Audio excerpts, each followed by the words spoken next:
Ang mga malalaking mga balita, ang mga matitinding mga pinag-uusapan, ang mga maiinit at pinagtatalunang mga issue. Lahat hagip, lahat malalaman. Hindi lang sa buong Metro at Mega Manila. Kasama na ang buong Pilipinas. Hahagupit na ang mga malalaking issue sa Ronda Pilipinas. Live na live sa DWIZ AM Metro at Mega Manila. Naka-live din sa DWIZ News FM Regional Stations. Naka-live din sa Radyo Ronda AM Radio sa Pilipinas. Live ding mapapanood sa Aliw 23 Free TV. At naka-live din sa lahat ng DWIZ Digital News accounts, Facebook, YouTube at DWIZ News website. Ronda Pilipinas. Wala nang mahuhuli sa balita. Wala nang maiiwanang issue na hindi mo alam. Ngayon, updated ka na sa Ronda Pilipinas. Kasama si Dennis Antenor Jr. Ronda Pilipinas. Oy, narito na mga headlines sa Ronda Pilipinas. Ronda Pilipinas. Bilang ng mga individual na apektado ng trap ng LPA sa Mindanao, sumampa na. Dami, 2 milyon. Ronda Pilipinas. Pagtaas pa ng benepisyo ng PhilHealth members, patuloy na isinusulong ng kongresista.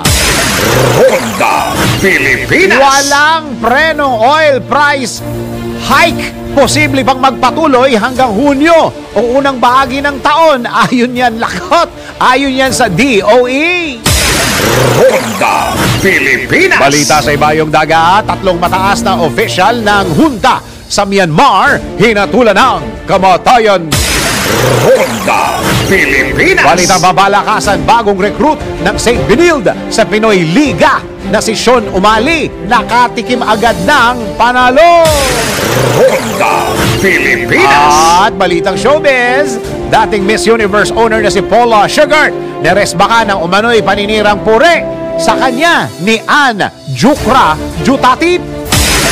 Ronda Pilipinas. Yung talaga apelido niya. Mamaya naman para sa NBI, nilimitahan ang senior citizens discount ng mga matatanda. Nako, bawal ito. Ronda Pilipinas. At mamaya sa ating LPI, pagbilis ng pagtibok ng puso. Delikado nga ba yan sa ating puso? Mamaya, let's prove it. Ronda Pilipinas. Ang mga malalaking mga balita, ang mga matitinding mga pinag-uusapan, ang mga maiinit at pinagtatalunang mga issue. Lahat hagip, lahat malalaman. Hindi lang sa buong Metro at Mega Manila. Kasama na ang buong Pilipinas. Hahagupit na ang mga malalaking issue sa Ronda Pilipinas. Live na live sa DWIZ AM Metro at Mega Manila. Naka-live din sa DWIZ News FM Regional Stations. Naka-live din sa Radyo Ronda AM Radio sa Pilipinas. Live ding mapapanood sa Aliw 23 Free TV. At naka-live din sa lahat ng DWIZ Digital News accounts, Facebook, YouTube at DWIZ News website. Ronda Pilipinas. Wala nang mahuhuli sa balita. Wala nang maiiwanang issue na hindi mo alam. Ngayon, updated ka na sa Ronda Pilipinas. Kasama si Dennis Antenor Jr. Ronda Pilipinas. Ayos! Very nice! Palakpakan! Salamat, engineer! Ang ganda ng kanta mo! Woo! Summer na summer! Uy! Nabalitaan nyo na ba? Ang sabi ng pinakabagong labas ng DTI, last week pa to, mga 2 days ago, no? Yung mga nagre-reklamo, pagka kayo may binili sa online, ha? May binili kayo sa online, tapos hindi tinatanggap ng seller, bawal yan.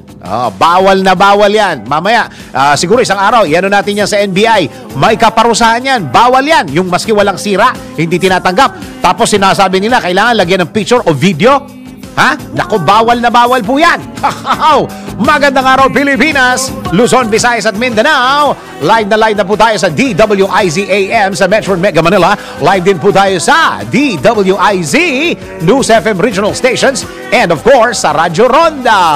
And sa mga ginagawang radyo ang kanilang mga TV sa Aliw Channel 23. Live din tayo. Magandang araw, Pilipinas. Ako, ang iyong magiging tagapagbalita. Ako si Dennis. Tuloy-tuloy ba? Yeah. Ako si Dennis Antenor Jr.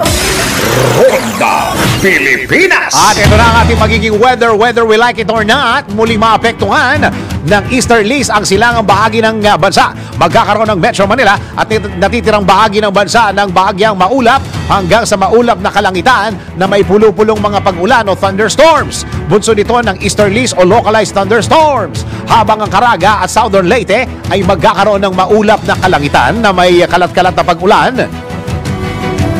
at thunderstorms dahil sa tinatawag na easterlies.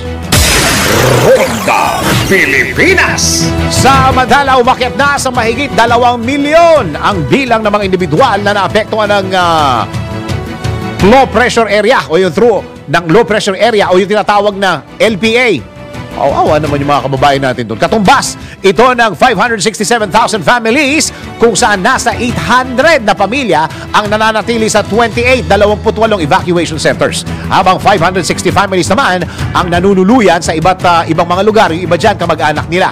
Batay sa pinakauling datos mula sa DSWD, Disaster Response Operations Monitoring and Information Center, nagmula ang mga apektadong individual sa 927 na barangays sa Davao Region, Socsargen, Caraga at Bangsamoro Region in Muslim Mindanao o yung tinatawag na BARM. Pumalo naman sa mahigit 257 million pesos ang halaga ng relief assistance na naipaabot ng ahensya sa mga apektadong residente. Si Dennis Antenor Jr. Ronda Pilipinas. Samantala, tanggap po tayo ng isang report. Mga kongresista muling kinalampag ng Senado dahil sa issue ng 100 peso legislated wage hike para sa mga manggagawa sa pribadong sektor. Alamin po natin ang report ni Patrol 19, Sally Ortega Bueno. Ate Sally, go! Sana daw ay maging bukas ang mga kongresista sa ideya ng legislated wage hike at magpasa na rin ang kanilang version ng panukala na 100 peso legislated wage hike para sa mga manggagawa sa pribadong sektor. Ito ayon kay Senator Chis Escudero dahil matagal nang hinihintay ng mga manggagawa ang dagdag sahod. Iginiit ni Escudero na hindi makakasama sa ekonomiya ng bansa ang panukala na 100 peso legislated wage hike para sa lahat ng mga minimum wage workers sa bansa kontra sa sinasabi ng ilang business leaders. Ang paniniyak ay ginawa ni Escudero matapos aprubahan ng Senado sa ikatlo at huling pagbasa ang Senate Bill 2534 o yung 100 peso legislated wage hike bill. Ipinunto ni Escudero na nananatili namang stable ang ekonomiya ng bansa matapos magpatupad ng adjustment sa daily minimum wage ang iba't ibang regional wage board noong nakaraang taon. Nilinaw rin ang mambabatas na sa ilalim na inaprubahang panukala ang mga pribadong establishment na mayroong hindi higit sa 10 empleyado o may hindi higit sa 3 milyong pisong kapital ay hindi saklaw na ipatutupad na legislated wage hike.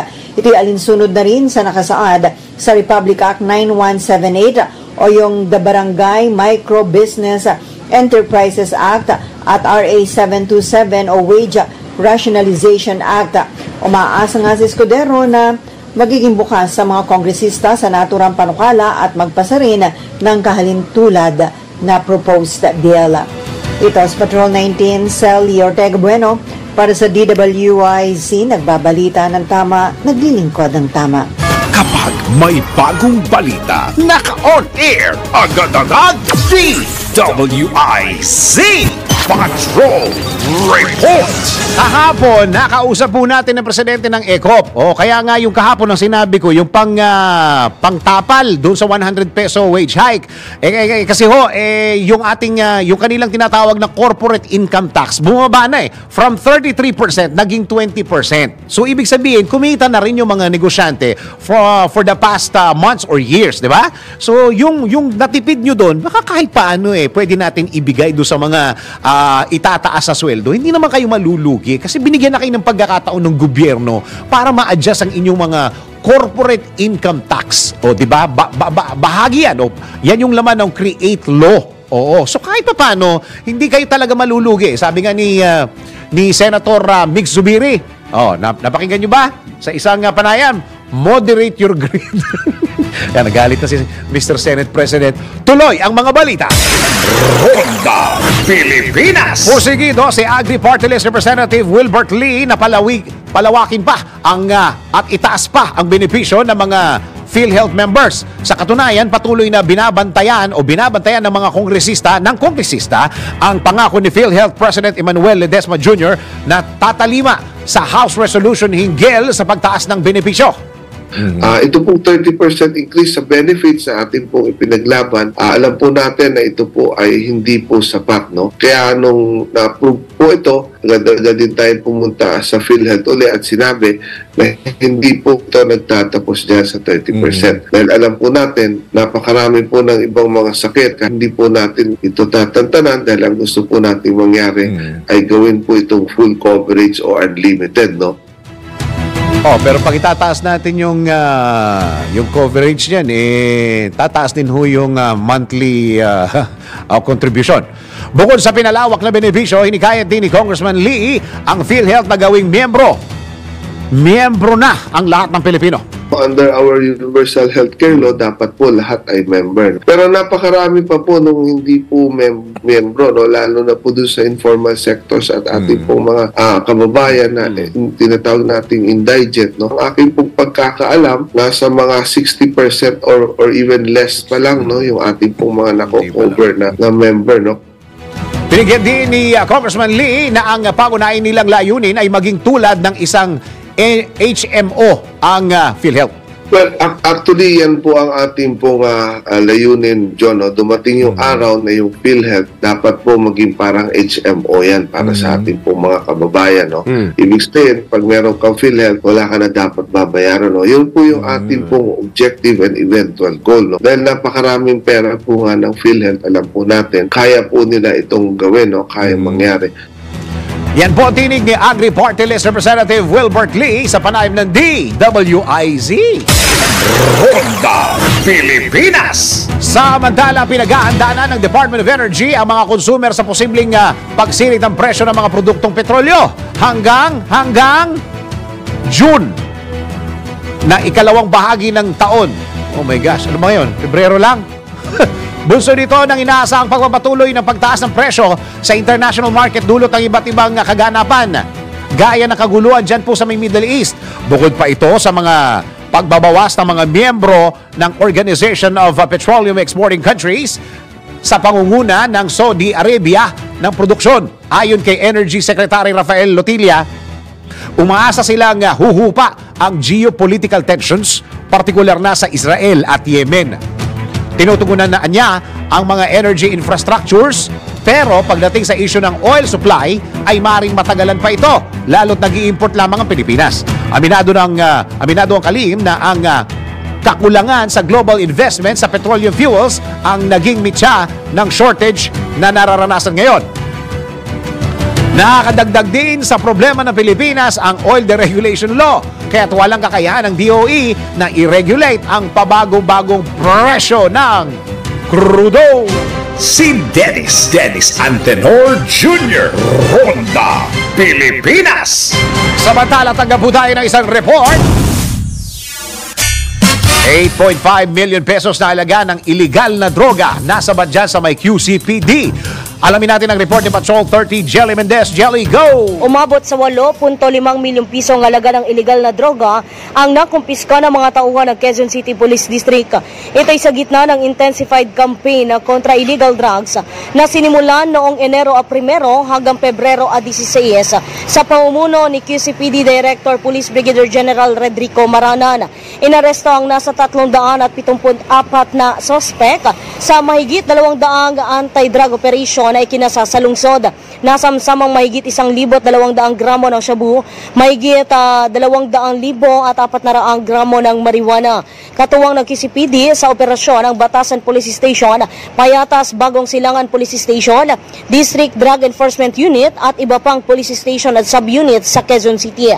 Naharap ngayon sa RA 9165 o Comprehensive Dangerous Drugs Act of 2002 ang lahat ng mga inarestong suspect. Pinasalamatan naman ni PB Gen Maranan ang lahat ng operatiba na nakisa sa kanilang kampanya laban sa ipinagbabawal na droga na malaking tulong upang mapanatili ang seguridad at kaligtasan sa lungsod. Ito si Patrol 30 Jelly Mendez nag-uulat para sa impilang metodong lakas sa DWIZ. Nagbabalita ng tama, naglilingkod ng tama.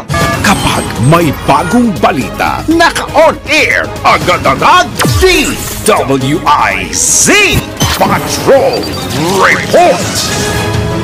Samantala, kumpiyansa ang Ibon Foundation na kayang ibigay ng mga employer ang 100 pisong taas sahod sa mga manggagawa sa bansa, partikular na sa Metro Manila. Iginitisa ni Africa, Executive Director ng grupo na tumubo ang mga Stock Exchange Corporation ng 900 billion pesos sa loob ng 9 na buwan. O yan na. Noong nakaraang taon, batay yan sa kanilang statistics record. Nilinaw din ito na hindi makakaapekto sa ekonomiya ng bansa ang isinusulong na wage hike sa mga manggagawa. Sa katunayan na niya, masisigla at gaganaan pang magtrabaho ang mga empleyado na malaking tulong din sa pagpapaganda ng ekonomiya. Iginit pa ng Executive Director ng Ibon Foundation na walang kinalaman ang wage hike sa inflation. Dahil hindi ito magdudulot ng taas singil sa presyo ng mga bilihin. Hinikayat naman ni Africa ang gobyerno na bigyan ng wage subsidy ang malilit na negosyo upang maibigay ang taas sahod sa kanilang mga empleyado. Naniniwala rin si Africa na ang micro and small and medium enterprises ang may pinakamaraming bilang ng mga manggagawa sa bansa. Ronda Pilipinas! So, magbibigay ang gobyerno ng ayuda para doon sa 100 pesos. Saan kukunin yung ayuda na yon? Di sa atin. Tayo pala magtataas ang sweldo nila. Sige, tuloy mga balita. Ronda Pilipinas! Nalilito ako. Nalilito ako. Samantala, suportado ng National Anti-Poverty Commission ang panukalang taasan ang minimum daily wage ng mga manggagawa sa pribadong sektor. Sa Bagong Pilipinas ngayon, sinabi ni NAPC Alternate Sectoral Representative Danilo Lacerna na sa halip na 100 pesos, ipinanawagan nila ang 150 pesos na dagdag sahod.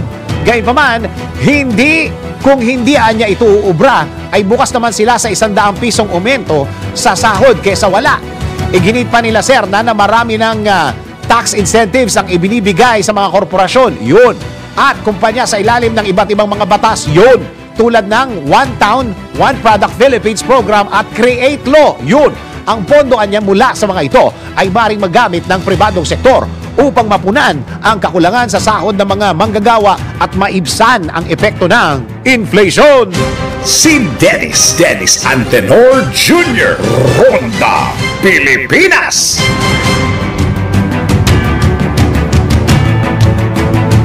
Doon sa mga akala na biglang tataas yung kanilang mga sweldo ng 100 pesos daily, huwag nyo masyadong asahan na kinabukasan na yan, next month na yan. Mahaba pa ho yan, mahaba pa yan. Okay, tanggap po tayo ng report. Tandaan nyo, ang sabi ng Kongreso, masyado silang naliliitan sa 100. Ang gusto nila 300. Naku, lalo na nalagot. Inahanap pa yung kumbaga kamatch na batas ng Senado sa Kongreso para mas mabilis ang takbo hanggang sa makarating kay Presidente gawing batas. Pagka binito ng Presidente yan, dun lang mai-stop yan. May word dyan counterpart. kung makakita ang Kongreso ng counterpart ng 100 peso bill na nasa third reading na ng Senado, mas mabilis sana yan. Pero ang pinaglalaban yata ng Kongreso ay from 300 to 400. Lalo nang napasimangot yung mga negosyante. Sige, tanggap tayo ng isang report. Panukalang amendment sa doble plaka law. Nasa plenaryo na ng Senado. Alamin natin ang report ni Patrol 19 Celi Ortega Bueno. Ate Celi, go! Iprinisinta na sa plenaryo ng Senado ni Senator Francis Tolentino ang panukalang batas na naglalayong amyendahan ang Motorcycle Crime Prevention Law o yung Republic Act 11235 na mas kilala bilang doble plaka law. Sa Senate Bill number 2555, sinabi ni Senator Tolentino na hindi na obligahin na kabitan ang mga motorsiklo ng pinalaking plaka sa harap at likod. Sa halip, sa likod na lang ang plaka at ang ikakabit sa harap ay RFID o yung Radio Frequency Identification. Ang kay Tolentino, bagamat layunin ng batas ukol sa doble plaka na pigilan ang mga krimen dahil karaniwang nakamotorsiklo ang nangaambush o namamaslang, pero lumitaw na delikado sa rider ang pinalaking dinobleng plaka dahil makakaapekto ito sa aerodynamics ng motorsiklo at discriminatory rin dahil nakaprofile na agad ang mga motorcycle riders na potensyal na kriminal. Sa datos anya ng LTO, may 1.4 million na nakarehistrong motorcycle noong 2023. At sa record ng PNP, 132 motorsiklo ang ginamit sa krimen, kabilang na ang 57 na riding in tandem. Ayon kay Tolentino na chairman ng Senate Committee on Social Justice and Human Rights, suspendido lang ngayon ang mandatory na doble plaka at maaari itong ipatupad anumang sandali ng LTO, kaya naman pinaamyandahan nila ang naturang batas. Kasama rin sa pinaamyandahan ang anyay napakabigat na parusa sa mga paglabag sa doble plaka law.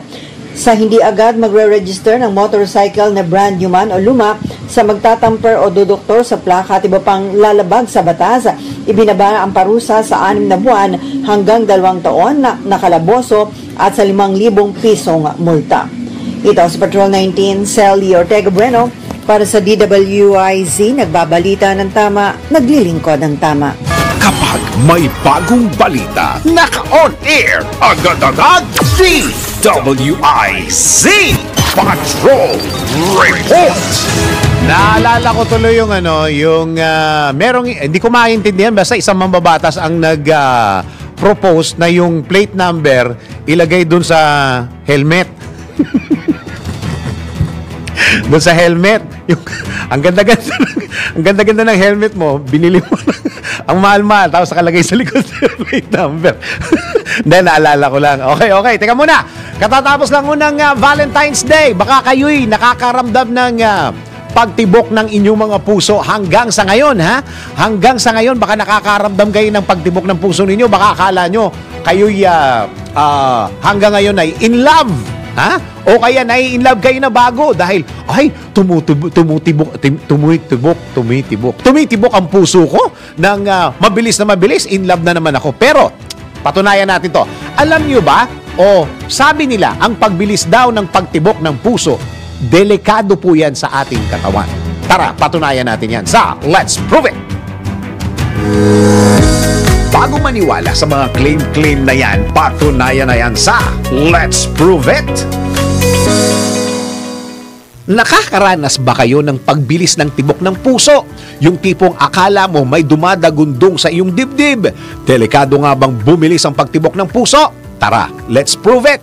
Ayon sa healthline.com na maaaring mauwi sa sakit sa puso ang labis na palpitation tulad ng arrhythmia o ang irregular na pagtibok ng puso. Ang palpitation o ang pagbilis ng tibok ng puso ay maraming factors gaya ng stress, exercise, medication, medical condition o pag-inom ng kape. At kapag hindi naagapan ito ay posibleng magdulot ng pagkamatay, cardiac arrest, stroke at heart failure. Kaya't kapag nakakaranas ka ng kakaibang pagtibok ng puso, maaaring magpakonsulta na sa doktor kung saan inirekomenda nila ang basic diagnostic na electrocardiogram o ECG at blood chemistry.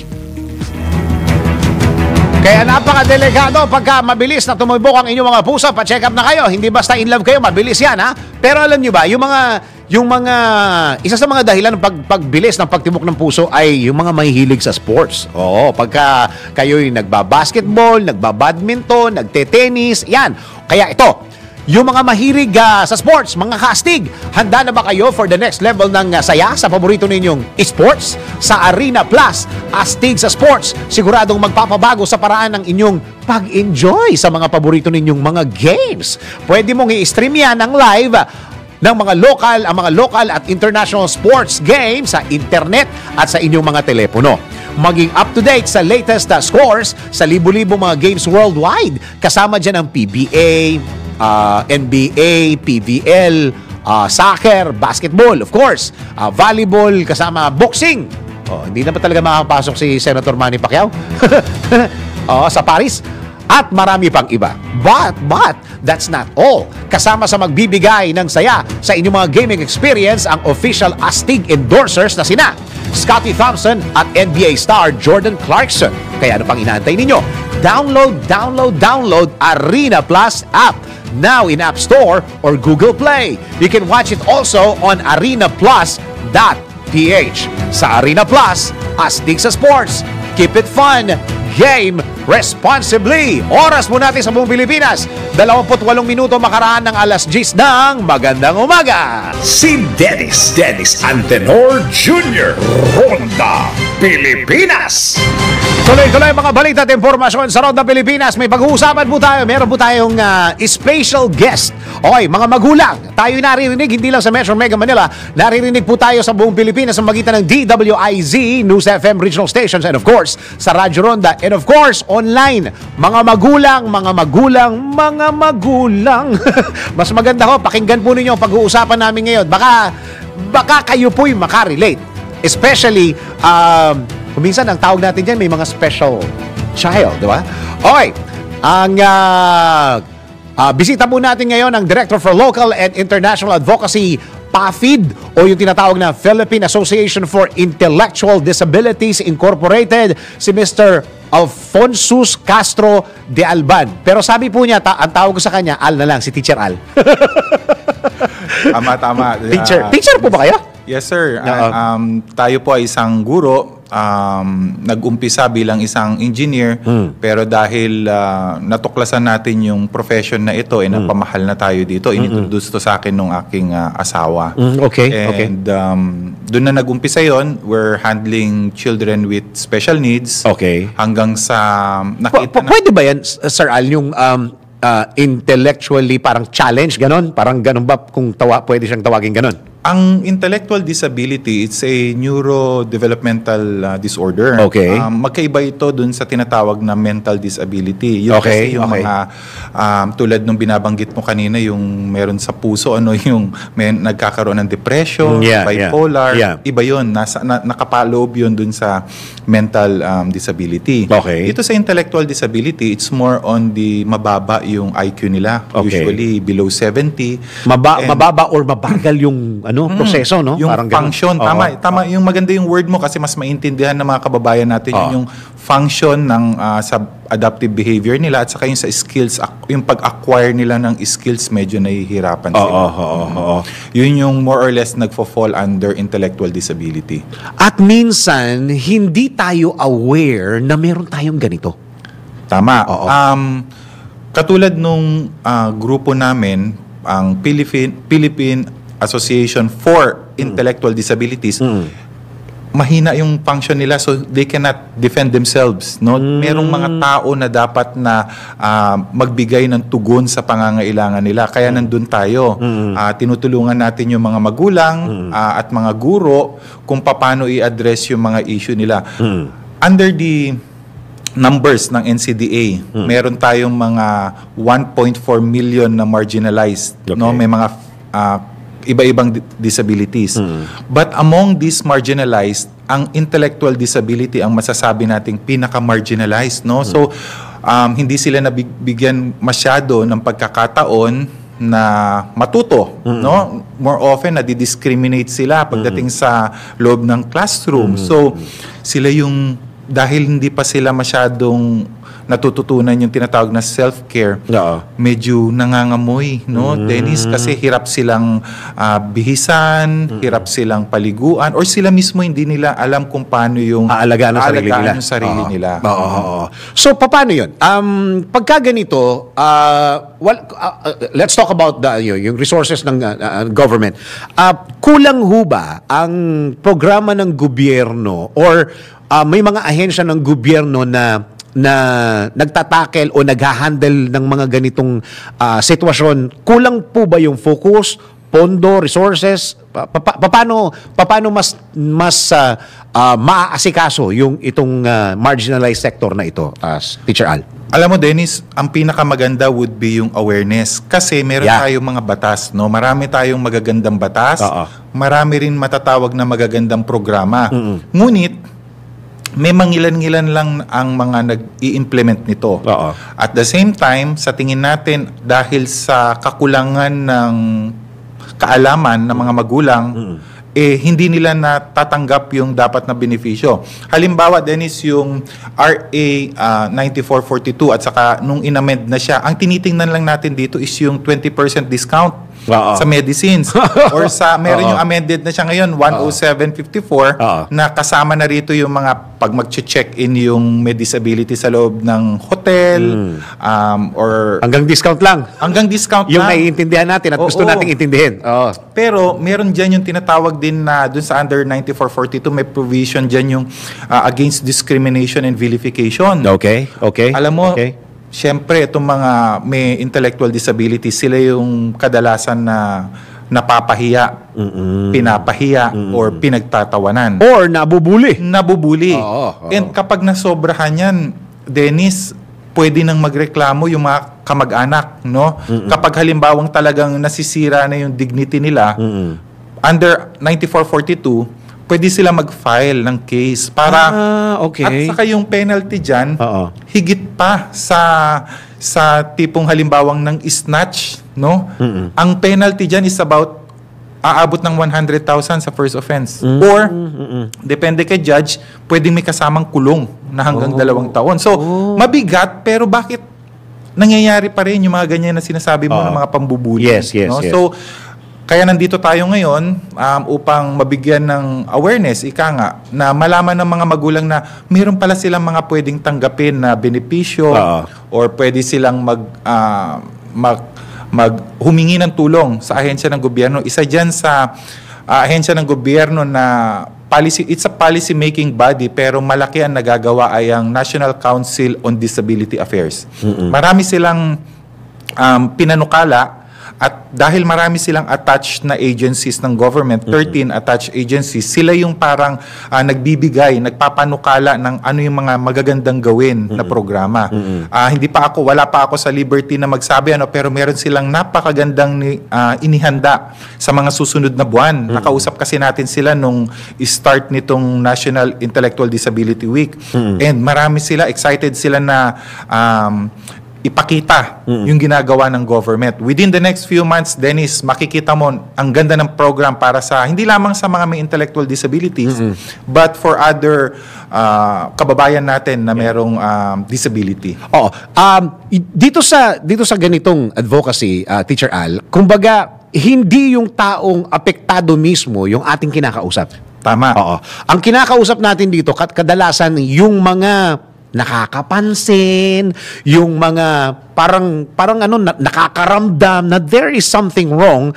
Kung tutuusin, yung wall ay wala dun sa mismong taong may sakit, kundi dun sa taong nakakaintindi. Hindi nila alam kung anong gagawin, saan pupunta, anong pwede nilang sabihin, saan sila pwedeng magreklamo. Dito ngayon yung reaching out na ginagawa natin, Teacher Al. Tama yun, Dennis. Alam mo, sa mga batang may intellectual disability, maganda yung thermo wall.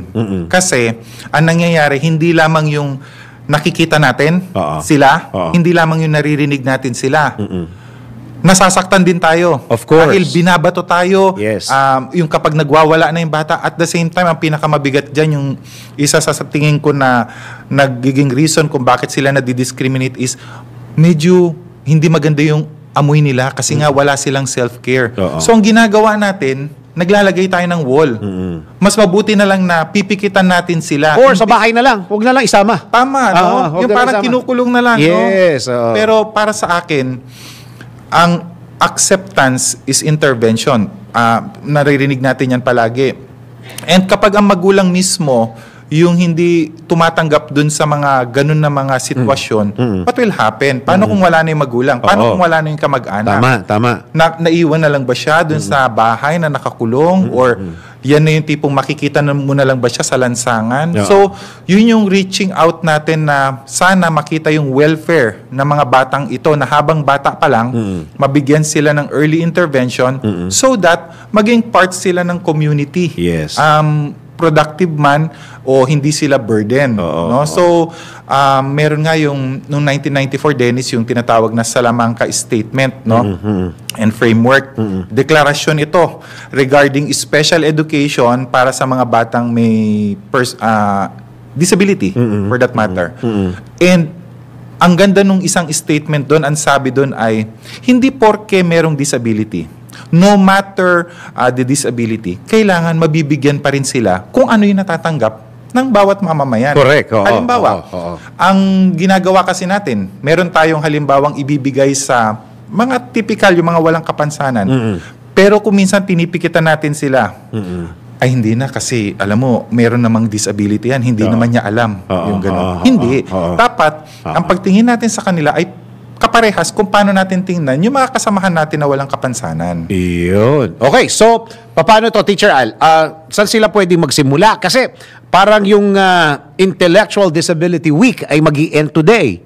Okay? So, baka yan po yung nakikita nila online. So, kailangan malaman nila na tuloy-tuloy itong advokasya na ito at yung grupo ninyo ay dire-diretso nagtatrabaho. Paano sila makaka-reach out? Dahil alam ko yung mga magulang nakikinig ngayon, mga nanonood ngayon, meron silang mga tanong at matagal na, minsan dyan, taon na, 2 taon, 3 taon. Maybe this is the time na i-break natin yung wall, yung barrier. Maybe it's time to reach out and to educate ourselves also. Go ahead. Tama. Ang Philippine Association for Intellectual Disabilities ay kasama ng mga magulang, ng mga government agencies, ng mga educational institutions both in private and public sa pagbibigay ng training sa mga teacher. Nagbibigay tayo ng empowerment, no, sa mga magulang. At the same time, nagbibigay din tayo ng mga activities para sa bata. Meron kami yung tinatawag na Camp Pag-ibig, wherein 3 days na day camp ang mga bata, no? Sa atin kasi parang wala yun kasi palagi naman tayo nagpa-party-party, pero alam mo sa bata, may mga time na yun yung parang moments to remember for them. No? So, minsan lang mangyari sa isang taon, pero para sa kanila, tuwang-tuwa sila doon sa mga pagkakataon na yun. So, yun yung mga ibinibigay natin. Dennis, nagsabi ka kanina na paano maumpisahan. Hindi mo lang siguro alam, pero I saw your advocacy kanina. Tinanong mo ako doon sa labas. Sabi mo, yung termino na retarded, ginagamit pa ba yun? Ikaw mismo alam mo na mali, no? Pero sa medical terms, sa academe, ginagamit pa yon for the students, no? Pero kasi sa society ngayon, mali na siyang gamitin, politically incorrect. Pero ikaw, hindi mo alam, but you are already advocating dahil alam mo that this term is wrong. Kaya nga, isa rin sa inumpisahan ng PAFID ay palitan yung term na yon na nakalagay doon sa proclamation. Maganda yung activity, pero medyo makaluma na yung termino. Kaya yun yung gusto rin natin na ipanukala na sana mapalitan yung termino na yon dahil maganda naman yung activity. Yung termino lang ang hindi natin masyado gusto. Revision ng batas yan. Tama. Okay. So, paano po ito? Saan po sila pwedeng magsimula? Saan kayo makukontak? Kayo ba may Facebook page? Sumasagot ba kayo? Mga ganun. Meron tayong Facebook page. Yung PAFID or yung Philippine Association for Intellectual Disabilities. Nag-uumpisa pa lamang ito. Yung page na ito, no? Kasi gusto namin na ginagawa na kasi naming nationwide, Dennis, kasi itong grupo na to naka-sentro dati sa NCR. Pero ngayon gusto natin palawakin, gusto nating isama yung mga nasa Region 1 hanggang Region 12, hanggang nasa BARM, no? Lahat. Damay-damay kasi. Nationwide approach. Yes, tama. Unti-unti, ika nga, para nang sa ganon, siguro within the next few months, next few years, mas maganda na kung sakaling imbitahan mo uli ako, Dennis, may mas magandang balita tayo para malaman na meron pala tayong ginagawa para sa mga merong intellectual disabilities. Iyon. Okay, maraming salamat, Sir Al. Ako, siguro ang parting shot lang natin dito. Kasi minsan ang ano natin, ang nasa isip natin, porke magulang tayo, alam natin makipag-usap sa lahat ng miyembro ng mga anak natin. Pagka special yung isang kaso, at that will take an expert to do that. At kung alam naman natin lahat ng kagalingan at lahat ng pagka-eksperto ay hindi lahat nasa magulang. Baka mamaya isa po itong wake-up call para sa inyong mga magulang at mga nakikinig ngayon. Maaari kayo isang kapatid, kuya, ate, magulang, tito, tita, lolo, lola, or kapitbahay o sa probinsya, ang tawag, second cousin, third cousin, fourth cousin, fifth cousin. Baka kayo po ang nakakarinig nito at nakakapanood. Baka oras na kayo ginagamit ng Diyos para ibigay doon sa tamang concern yung mga impormasyon na ganito na alam naman natin na nahihirapan na din. Saka maging ano tayo, maging bearer tayo ng tamang impormasyon at saka tamang pag-care para sa mga anak natin, sa mga pamilya natin. Wag ho sanang dumating yung panahon na masisi pa tayo ng ibang tao na wala tayong ginawa. Pero kung tutusin, ang kailangan lang is tumawag sa telepono or mag-reach out sa Facebook o sa website o kaya sa grupo ni Sir Al. It will take siguro a call or a message or direct message. Baka ito na yung panahon na sila naman. Maiba naman yung ating pag-aalaga sa kanila na kailangan po natin. Baka dumating yung panahon na sisihin natin yung sarili natin. Kasi alam na natin to, narinig na natin to, pero pinagsawalang bahala pa rin natin. Alright? Okay. Thank you very much, Teacher Al. Maraming salamat po. Salamat, Dennis. Okay, meron pa ba kayo ipopromote para... Siguro para sa lahat, Dennis, na tulad nung... paulit-ulit na call natin, mabigyan sana natin ng opportunities. Hindi lamang ang mga may intellectual disabilities, kundi lahat ng mga bata na merong special needs. Dahil kung titingnan natin ang welfare ng mga batang ito, kahit isa lamang, it would affect the family, it would affect the community.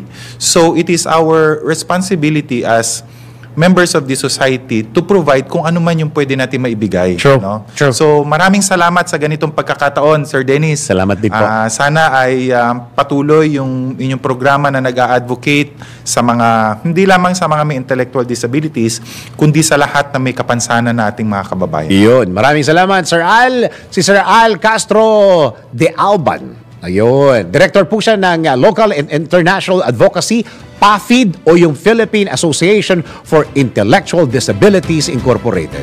Tuloy-tuloy po ang mga balita at impormasyon sa Ronda Pilipinas. The Pilipinas! Tuloy-tuloy ang mga balita at impormasyon sa Ronda Pilipinas. Sandali!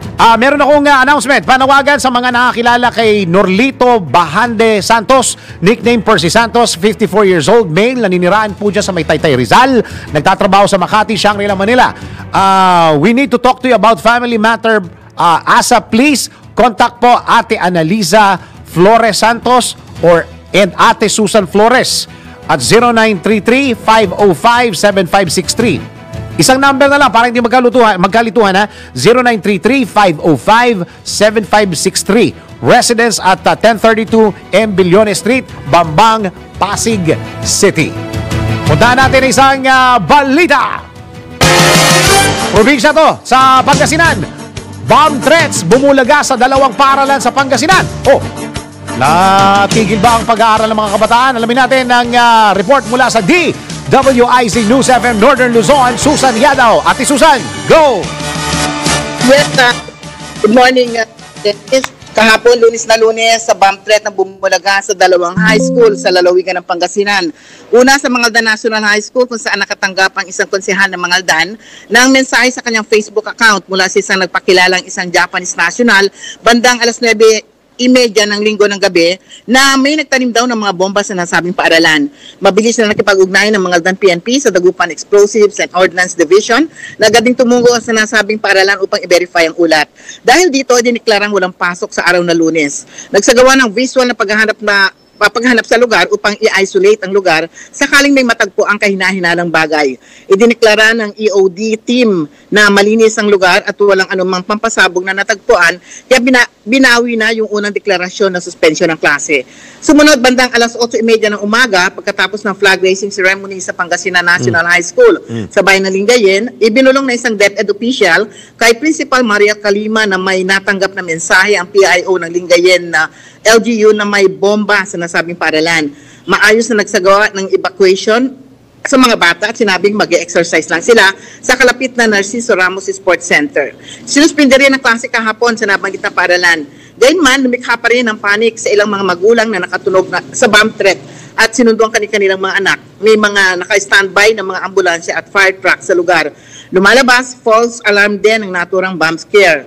Ngayong araw, hindi pa rin pinapapasok sa school ang mga bata, ngunit may pasok sila sa pamamagitan ng modular distance learning. Samantala, sinabi ni PNP Provincial Director Jeff Fangad na nakipag-ugnayan na sila sa anti-cybercrime group para matukoy ang nasa likod ng mga bomb threat na ito. Mula sa Dagupan, ito si Susan Yadaw para sa Impilang May Tonong Lakas, DWIC, nagbabalik na ng tama, naglilingkod ng tama.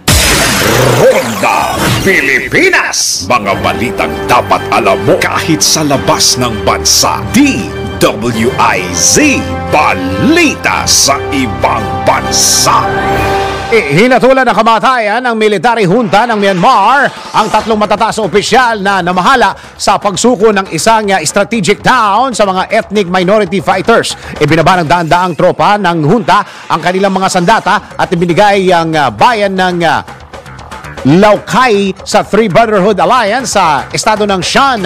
Pagkatapos ng ilang buwan ng labanan, ang nasabing pagsuko sa bayan ay tinuturing na isa sa pinakamalaking pagkatalo ng military junta kung saan binatikos ng mga taga-suporta nito ang kanilang pamunuan.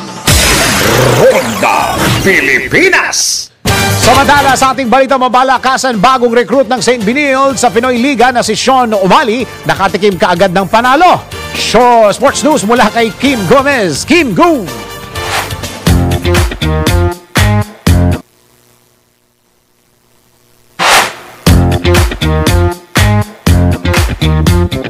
Para sa aking balitang showbiz, pinag-iisipan ang dating Miss Universe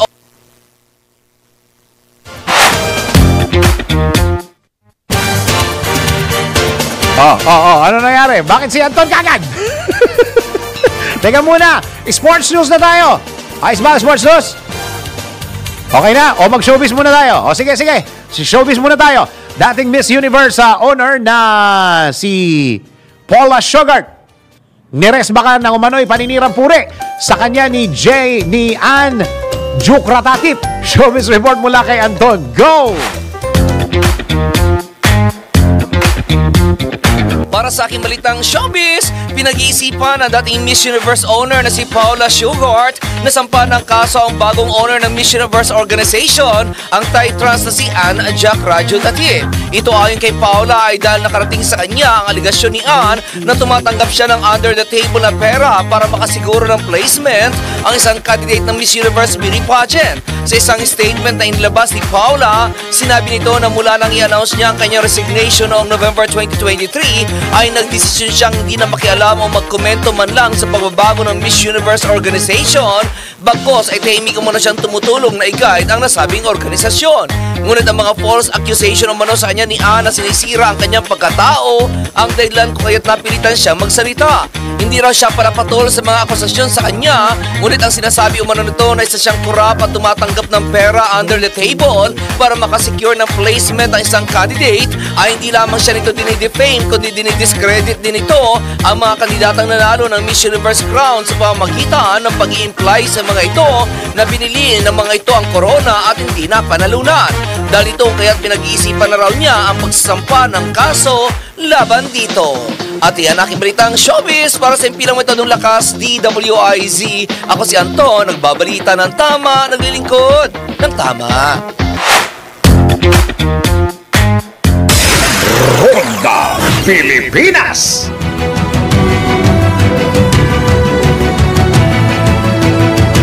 Okay, habang inaantay natin yung ating sports news, pakibigyan ako ng signal. Ang ating patama for the day ay magtiwala sa plano ng Diyos dahil lahat ay may tamang panahon. Okay. Tandaan natin ha, plano ng Diyos.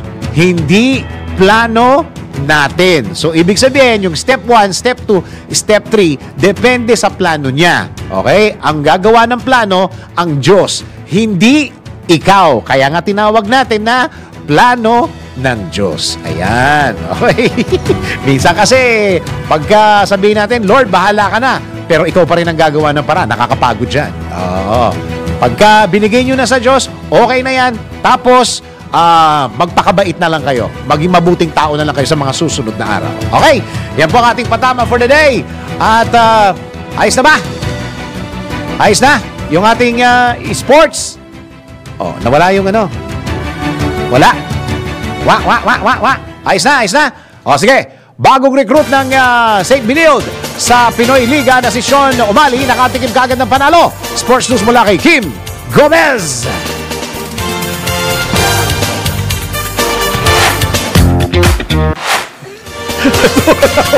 Wala pa. O, wag na natin ipilit. Meron na.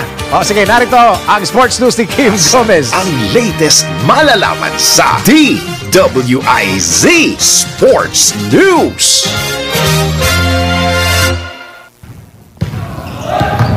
Nakatikim kaagad ng panalo sa kanyang unang sabak ang big man na si Sean Umali sa kanyang stint sa Pinoy Liga Nextman Cup. Ito ay matapos manalo ng kanyang kupunan kontra sa St. Dominic College of Asia Pikemen sa score na 78-65. Si Sean ay ang bagong recruit ng College of St. Benilde Blazers at siya ay dating naglaro para sa Lyceum of the Philippines University Pirates. Sa kanyang debut game, nakagawa si Sean ng 6 points, 3 assists at 1 block sa loob ng 17 minutes na playing time. Ang pagkapanalo ay nagsilbing third win para sa Blazers mula sa kanilang pagkatalo kontra sa Adamson Falcons, habang ang SDCA Pikemen naman ay mayroon ng 1-4 win-loss record. Stay tuned dahil mapapanood ang selected games ng Pinoy Liga Nextman Cup dito sa Aliw Channel 23.